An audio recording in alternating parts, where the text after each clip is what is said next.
glad you came back. We're going to do episode 6, part 2. And we've been working on the ocean scene here. And this is the reference that we're going to use. So we don't have to follow it exactly. We made some changes. We put the sun, we moved it over here more. The grass we moved back over here, where in the picture it was halfway. And the horizon line, we moved that up, and the sand we moved further down.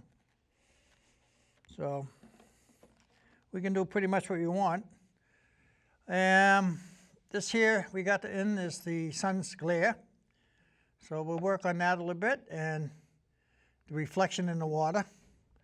We got to work on the grass, and we're going to have to do the sand with all the footprints, which that's going to be a challenge for me. So we'll see how that turns out. And I got to remember the boat. Now I don't know if I want to put the boat in or not. Anyway, we'll get to there. So I'm thinking I'm going to darken this sky here a little bit. And to do that, I got on my palette here some French ultramarine blue, and I have liquid here for medium to mix with. My colors are titanium white, Naples yellow, yellow light, yellow ochre, alizarin crimson, Naples yellow red, sap green, chrome oxide green, and the French ultramarine blue. Oh, and I also have some oxide orange oxide. Okay, so let's start with this mixture here that I have of French ultramarine blue and liquid. Liquid is a medium, and it makes it dry faster. So if we put that in there, you'll be able to see it changes it just ever so slightly. It's not like using 100% pigment paint. It's going to change it just a bit. Do some on this side maybe. I don't want to do it around the sun's rays. I want that to be, there we go. Yeah, a little bit there. There we go. Yeah. Let's take a little bit of that. Let's continue that right down here. Now, I didn't do a very straight line. It's okay. It must have been I had too much coffee when I did that, but yeah. Let's try that. Okay. Now this glazing here is kind of like going to pull the colors all together.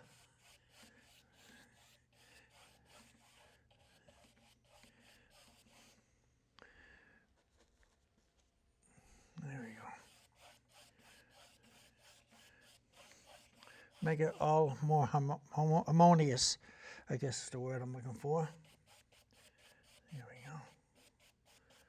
Yeah.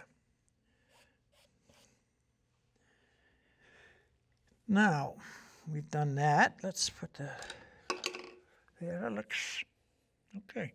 Now, the sun. What we got to do is make the sun bright and warm. Some pigments, as you can see here, have a lot of linseed oil in it, and it runs. And the way to take care of that is when you pull it out of the tube, is to lay a paper towel down first, which I didn't do, and squeeze your paint onto the paper towel, and that'll absorb the oil.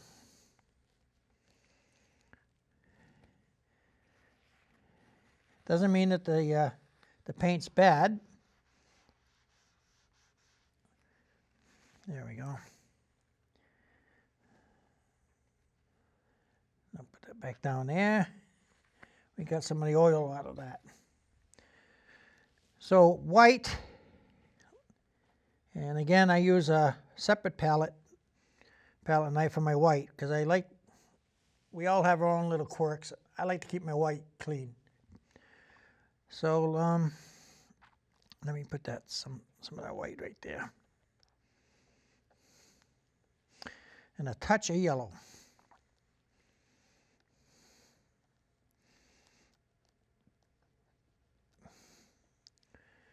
All right. Now, let's see here. Let me get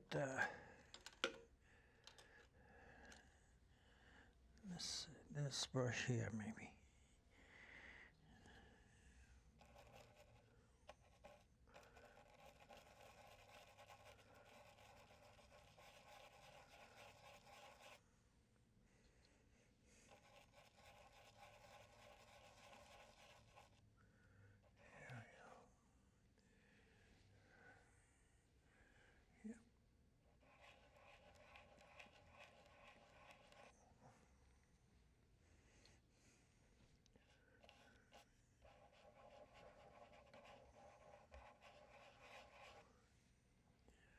Okay. Now right straight down the reflection here. And you know what? I think I'm going to do that with a knife. I think that'll work better with a knife. But that knife is too long. I'm going to steal my white knife. White knife, there. Now let's just take this and see what I'm doing? I'm not making a solid, I'm just scumbling is what it's called with the palette knife.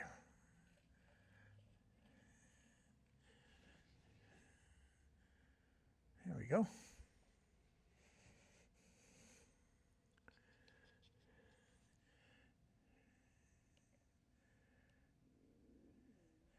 Now the sun is beating right down here, so we're going to make this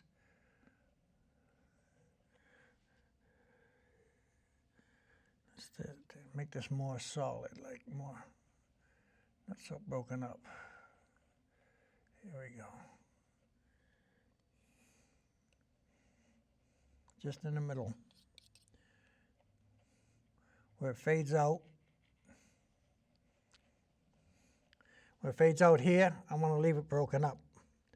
But right in the middle, I want to have some more.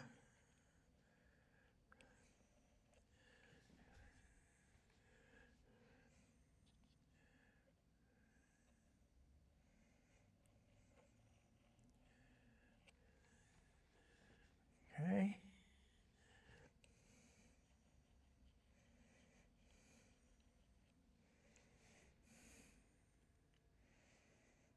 Yeah. That worked all right.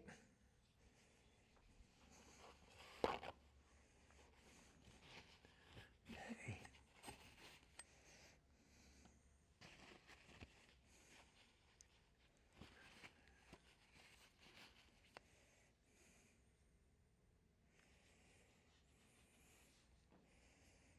All right, let's see. Should we do something with the clouds here? Well, they look all right the way they are. We could play around with it a little bit, and we could make it worse. I think I'll leave it there for now. Back to the sun. Let's get some of that light, put some here.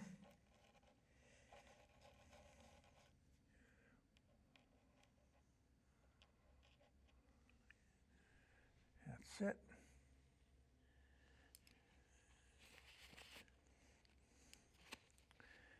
Fan brush. Fan that out.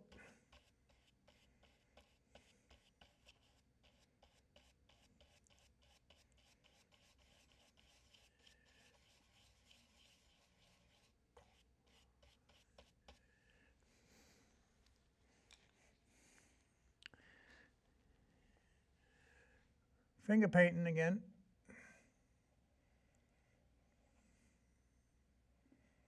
There we go. And the final circle is the sun itself. All right. This was not a bad day. I remember this day. Sun shining. And we had my daughter's golden retriever with us, playing around in the sand. Yeah, that was a nice day. Something about being on the beach makes everything seem better. Okay, time for coffee.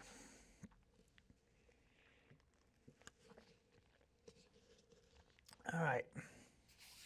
Now, let's work on the green. So I got some sap green here. And put that over here. That's obviously kind of dark. Maybe some chrome oxide green mixed in with that. Because that is a deep green.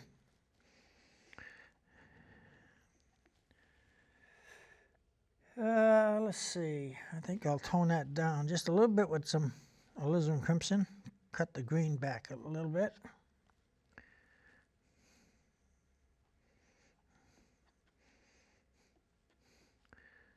All right, and I'm going to touch that with some yellow, Naples yellow. That's a powerful color. You want to use that sparingly when you start off, because that changes it drastically when you use a little bit. Now, let's see what we got here. That doesn't look like real green. Let me try some of this orange oxide, or yellow oxide rather. I want to cut some greens look kind of like plastic, you know, it doesn't look natural. So we'll do that.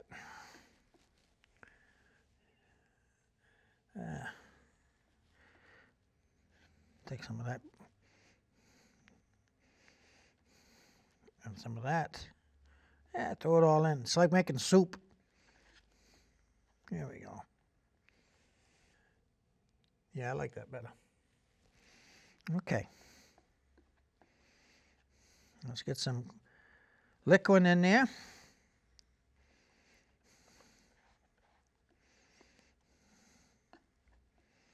Good. Now, let's see how this brush does. This is a brush that I taken a pair of scissors to and mutilated it. But some of your old brushes and stuff like that, you don't want to throw them away. You cut them back to design to make grass or foliage or something like that. They come in handy. It's really good. So before you actually throw your brushes away, play with it, change it, and you might be happy with the outcome. I saw part of a video where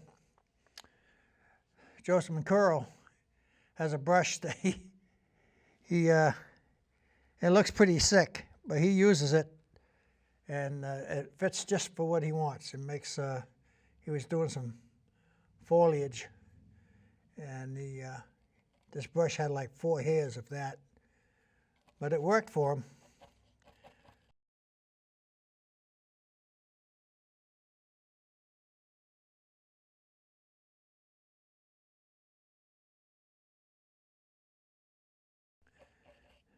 I don't want it to look like too repetition. I want it to have some variation. Now we got to work in this area down here some.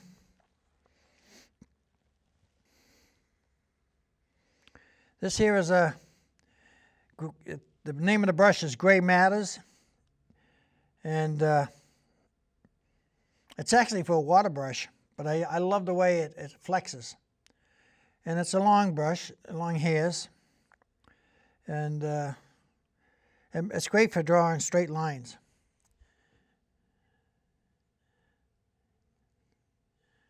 Yeah, but I think that's we need it a little bit darker.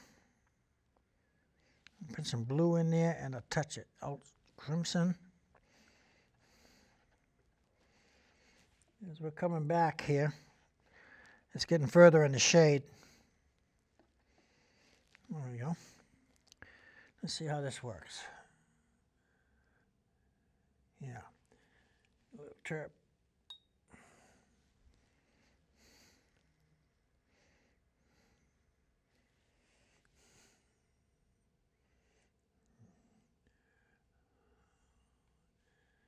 Okay, I can tell right now that this brush is a little too big.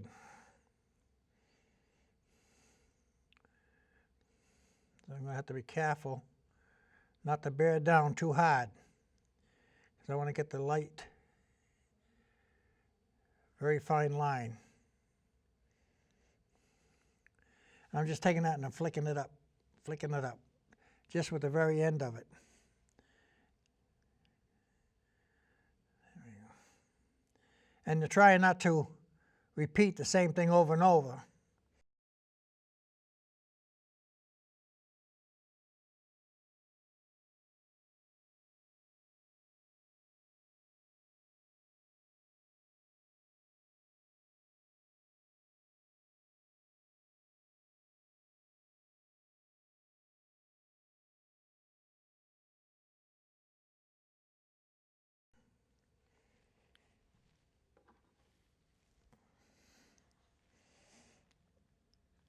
I'm not using real clean turpentine. I'm having a good time. I'm not going to be too fussy about everything. And sometimes that's all it takes to make things come out like magic. I'm not being too critical. All right, you know what? I'm going to change.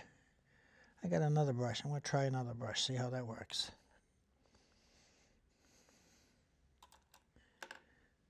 One a little bit smaller.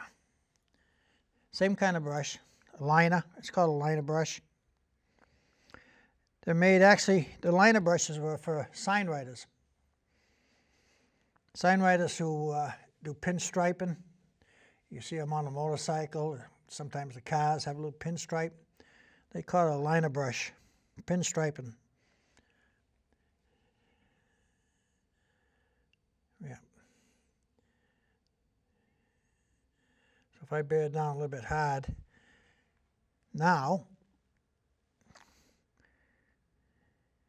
it won't be too thick, and I'll be able to let up. Well, that's too thick, Verne. Oh my goodness. Yeah, we'll fix that though. Everything's fixable. At worst, you just get a paper towel or a rag, palette knife, whatever, scrape it away, work it over. That's one good thing about oils, as opposed to acrylics. Acrylics, they dry fairly fast, real fast. And they're affected by the weather. If you got dry day in the summer, they dry fast. So your time that you can rework it or fix it is very short. And that's like with watercolors. You don't have much time to fix anything with that either. Oils are more forgiving in that respect.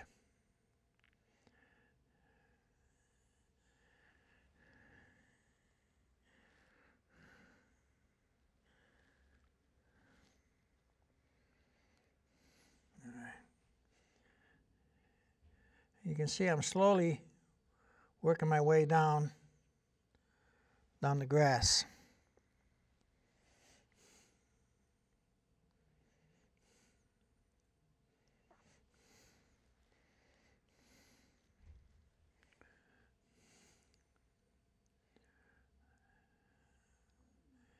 I'm not trying to put every blade in, but I want to give the illusion that it's full.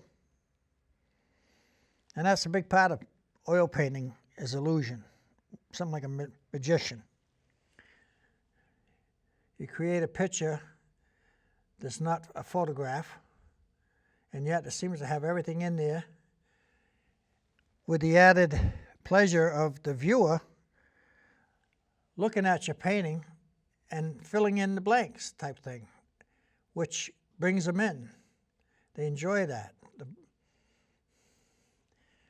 For example, you paint a house or a building that has bricks, you don't have to put every single brick in there.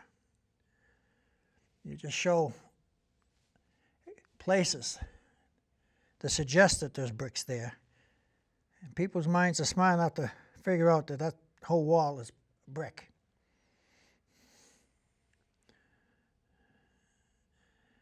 And it's good to have the viewer get into your painting and work things out. They enjoy that. It makes it more interesting.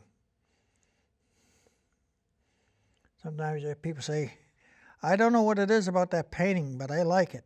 It's interesting. There's something about that painting. A lot of times is that for them, their mind is traveling inside the painting type of thing, and it's maybe reminds them of certain things. So I don't try to do a photograph. I do try to make it so you know what it is. You don't have to stand on your head for an hour to figure out just what the artist had in mind when he painted it.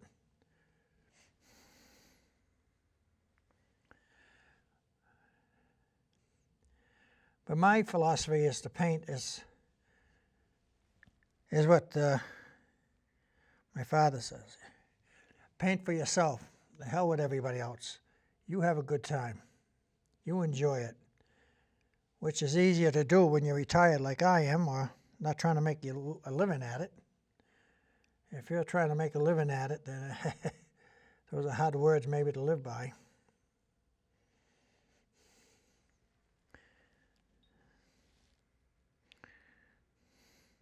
I know I have on Facebook, I have a lot of people following me, and many a time they'll ask if I teach, and I have to tell them, no, I don't teach. I don't mind helping anybody if I can. I'm no master, but I'm here just to have fun. So I don't teach, but I try to explain to them that half the fun is learning. I mean, you can teach yourself so much. And it's very enjoyable. It's like therapy. Yeah. Yeah, this is beginning to look pretty good here. I have to say, I'm not unhappy with this.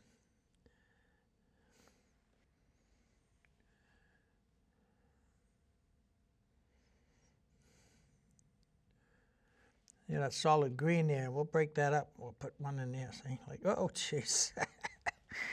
Well, you sure changed that, didn't you? We'll fix that. You watch this.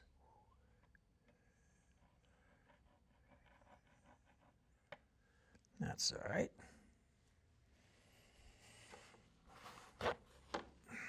Not a problem.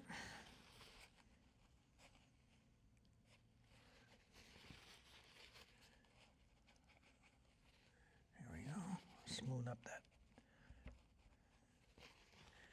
There we go. Try it again. There, see? Everything's fixable. And if you can't fix it, you just tell them that's the way you wanted it. You purposely left it like that. Thank God for that license that the artists have.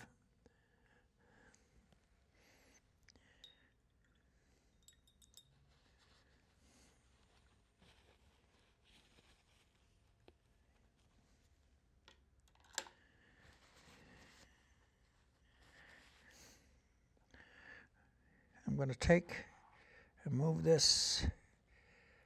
I don't normally throw away if I'm all done with the color, I put it aside. Because I can't tell you how many times I've scraped it all away, and then I'm be in the middle of something and be like, oh, God, I need a little bit of that color. How did I mix that color? How did I get the exact same color?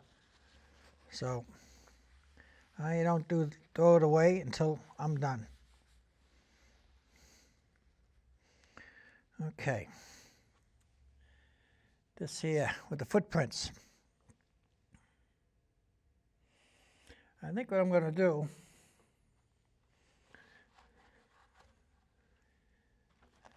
is a little darker here, which is not talking about the shadows, but the sand itself is a little bit darker than that. So I think what we'll do is we'll make some sand. I'll use this Naples yellow red, some yellow ochre,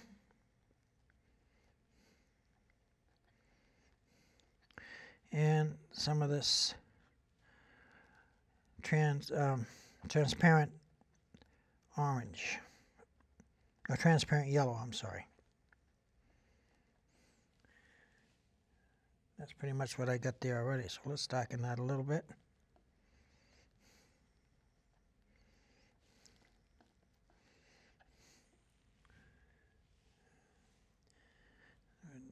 More of that. Take a touch of that. Darken it up some.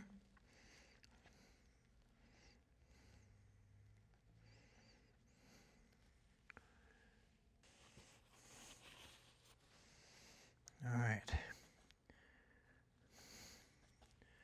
Let's see what happens. Yeah, that's working. That's working.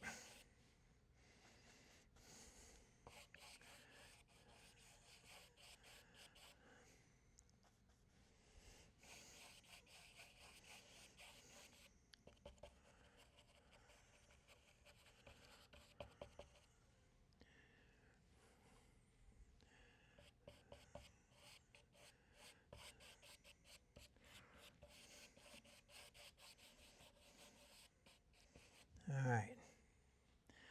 Now, this is in the shadow a little bit here. We're going to have to make that a little bit darker. Let's get some of that touch of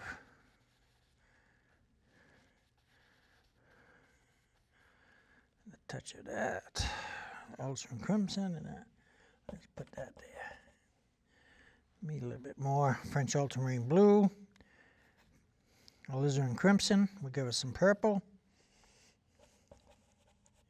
Yeah, let's do that. Put that right down in there. That's it. And we could do a little bit of a shadow. Let's take some of that ultramarine blue and alizarin crimson. Let's darken this a little bit.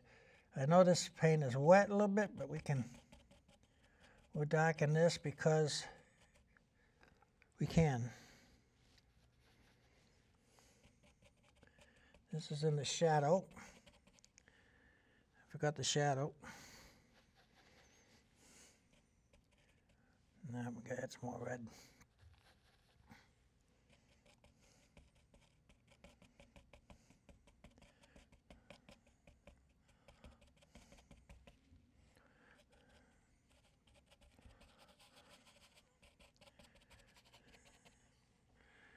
And a little bit up here, here and there.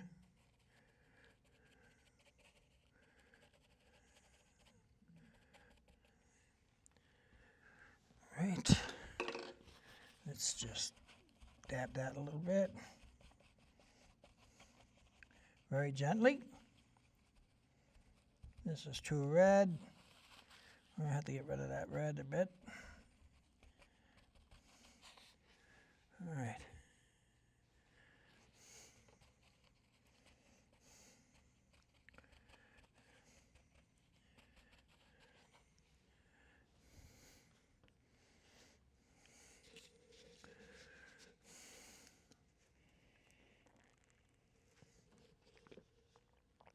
Got to have your coffee. It won't come out right without the coffee. Okay, so now we got this sand a little bit darker, and this looks good. Now I want to darken it a little bit more.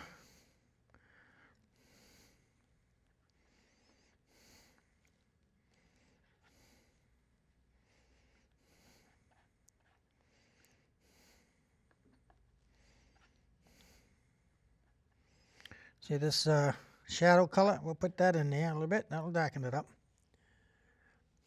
Now,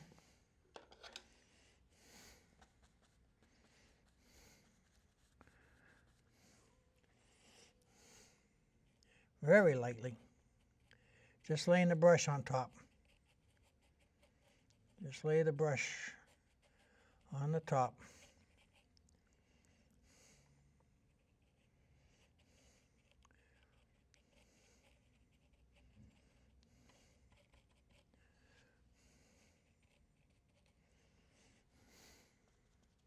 See, I'm just laying the brush on top of here, and I'm just gently touching it here.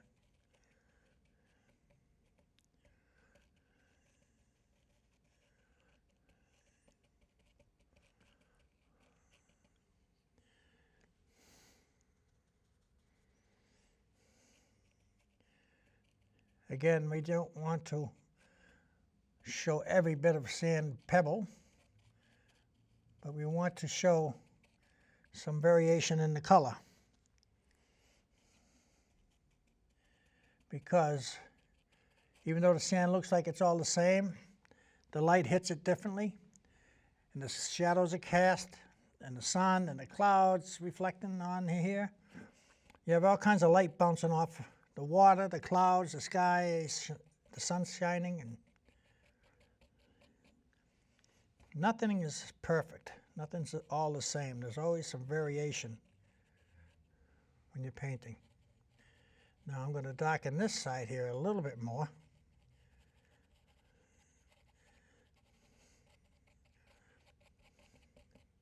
Because it's in the shadow. Shadow.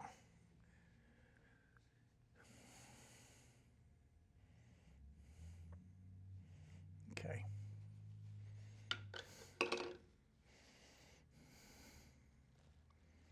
Now let me get this brush here. Not a brush that I mutilated. And that's a little too dark, so let's take this up to lighten this up a bit. Because I want a dark color. I don't want it black. How's that working out? Yeah, that's all right. That's all right.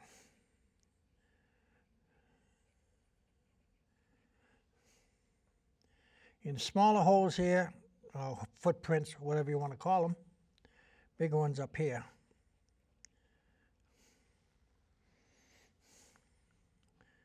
Now, I don't know how Mr. Shasa does his. I wish I did, because he's like magic on this sand.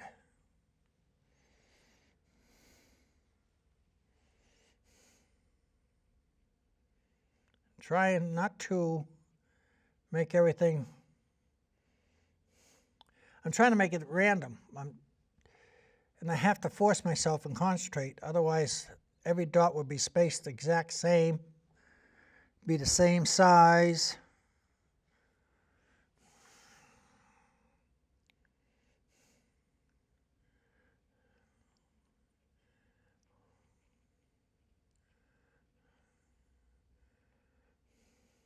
And that's not what I want. I want some variety. That's the spice of life, right? Variety, isn't it? And you should step back every so often and survey your world that you're painting.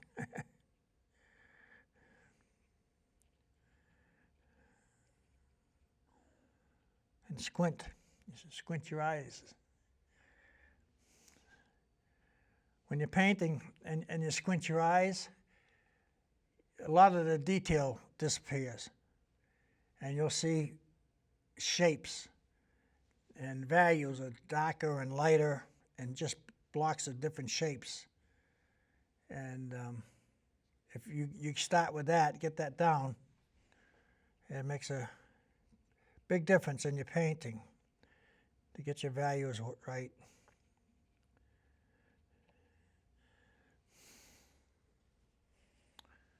All right.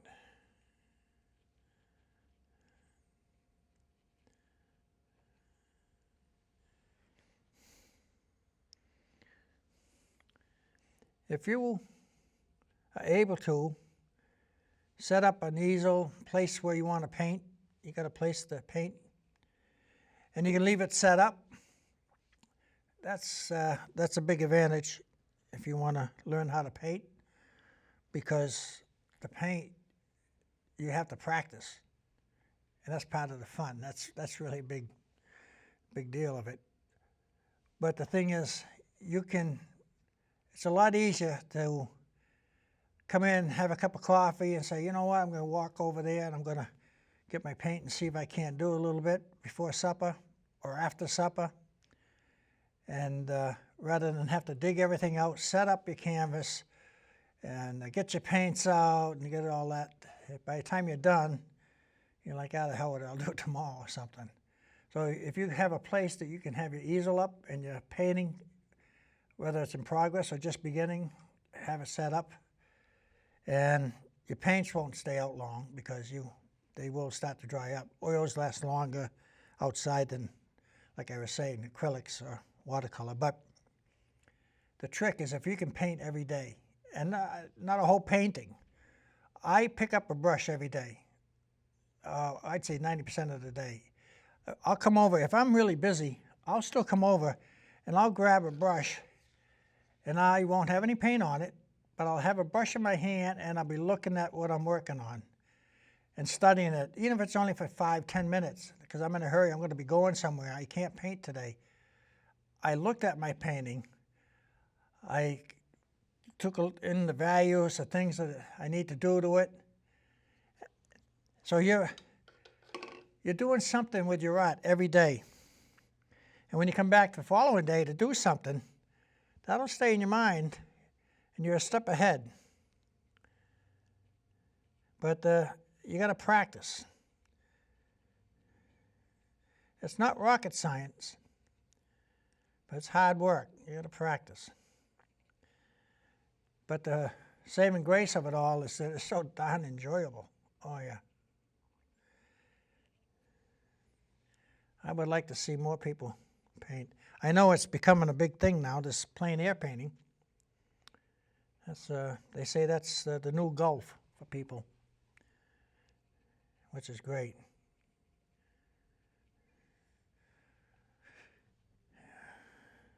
There we go. I have a very small studio. Nice lights. I got like 4 windows on this side and 2 in the back there. And I got heat and light, and I can go out. I have no excuse if I don't paint. I really don't.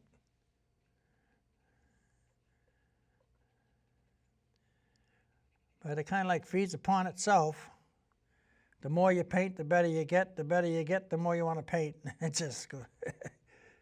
And pretty soon you don't want to do anything but just paint. All right, I think I got across what I was trying to imply here, that's sand and footprints. Could be a lot better. I mean, I probably could put this in the studio and spend hours and hours doing it. But for what we wanted to do, I think it's fine. I don't think anybody would have to study this very long to work out that this was the sand, and this is water. So I am just trying to make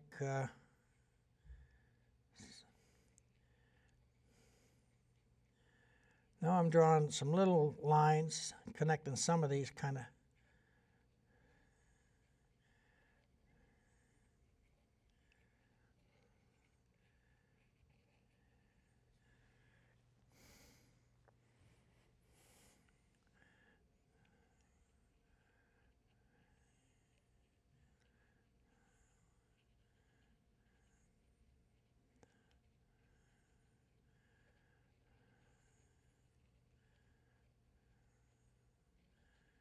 Yeah, that's looking good now. There's you feel so good when you're finished and you look at it and you think, yeah, that's not bad. I mean, you're always going to have it when you finish. You look at it and go, oh God, nobody's seen this thing. This will be out in the garage soon. But because not every painting you do is going to come out right. That's not how life is. But you do have some that you're happy with, you're proud of, that you did. It might not be as good as something somewhere else, and it'll be better than some others. The thing is that you've improved. That's the best one you've done so far. That's happy. That's good. Be happy. Celebrate.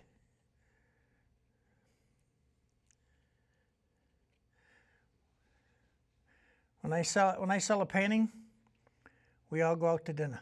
There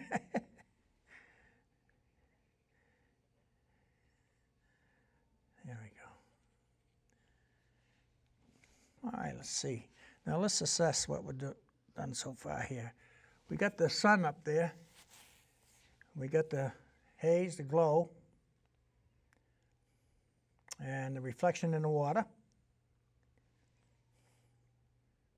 I think we can lighten it a little bit more on either side. I think we could do that. Let me see what we can do here. If I very gently.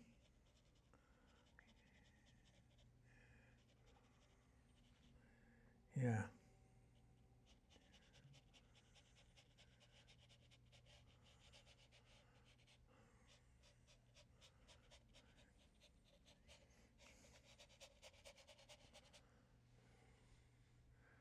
Yeah, I like that. But I'm trying to make my lines level and straight. That didn't look like it was level and straight, did it? But fan brush has to be one of the most handy brushes to have. There's a guy on Facebook, I think he's a Russian guy because I can't pronounce his name, but he paints almost the entire painting with a fan brush. Man, when he's done, it's just amazing. But he's found his thing. He's found what works for him. And that's the thing. You got to keep trying different things. Try this, try that. You see an artist doing it this way? Try it. Try it. If you're able to do it too and you like it, makes your painting better, and keep it. All artists steal from other artists, whether they're alive or dead.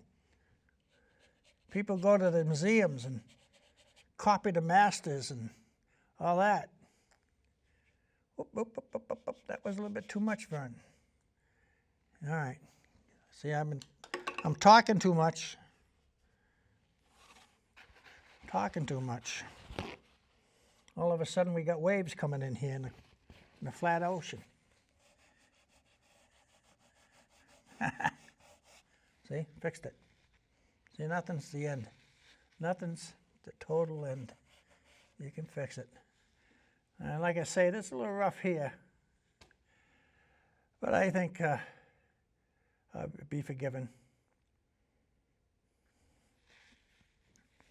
Now we could darken these, but that's the other thing too. Sometimes you don't leave it alone, and it's you overwork it, and because sometimes you do it and you get spontaneity there. It's just, it pops.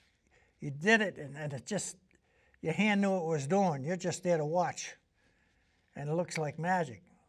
Then you start picking it to death, doing this, doing that, and you go out the next morning and you're like, what happened to my painting? It doesn't look half as good as it did yesterday. But the trick is to know when it's done. Sometimes that's a hard thing. Sometimes that's not easy to know. Put your brush down before you ruin it. I think we're going to put this to bed. I think we're going to put this to bed. Let's sign this and call it done. All right, let me get the proper brush. Come on. There we go. Now, big decision. Where do we sign it? I could sign it over here. I could sign it in the dark. Maybe I'll sign it over here. So, if I sign it over there, I don't want to make it too gaudy. And I don't need my name and flashing lights here. Maybe I'll put it over here with a dark color.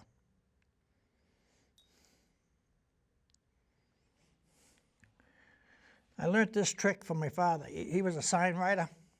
He would put his hand up on the truck or the sign, whatever he's lettering, and then he put his other hand on top and study it. So let me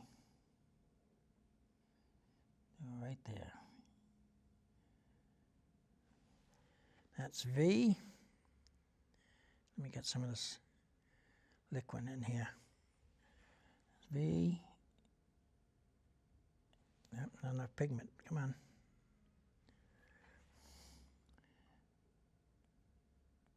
VL. There. THA.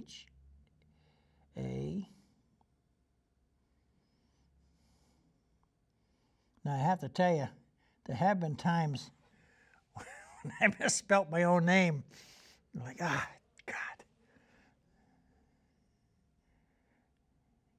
Because while I'm doing this, I'm always thinking of something else.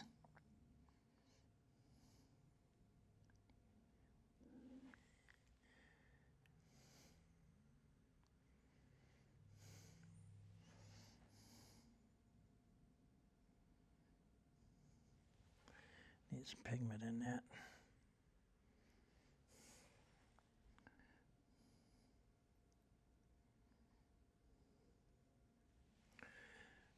All right, that was it.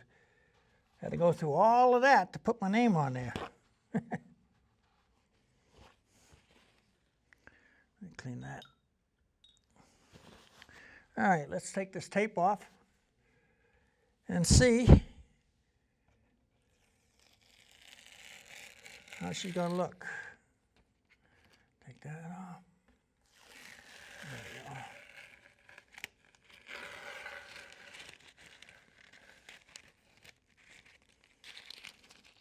And there it is. Now what I'll do is I'll take that home after it's dry, and if I want to, I'll put it on a stretcher, which is a wooden frame, and the canvas goes over it, and you staple it in the back. And if I don't, I'll let it dry, and then I'll lay them flat. I do a lot of painting, so room is a thing that I got to be careful of, because I run out of room. A lot of paintings. If you got a 1-inch frame on there times a couple of hundred paintings, you're taking up a lot of space. But I think that works. I think that's good. We got the nice sun here, and you got the reflection. They can tell that's grass. Footprints. I think we finished it. I think we did a good job. So with my father's brush, this thing's about 80, 90 years old. That's going to be it.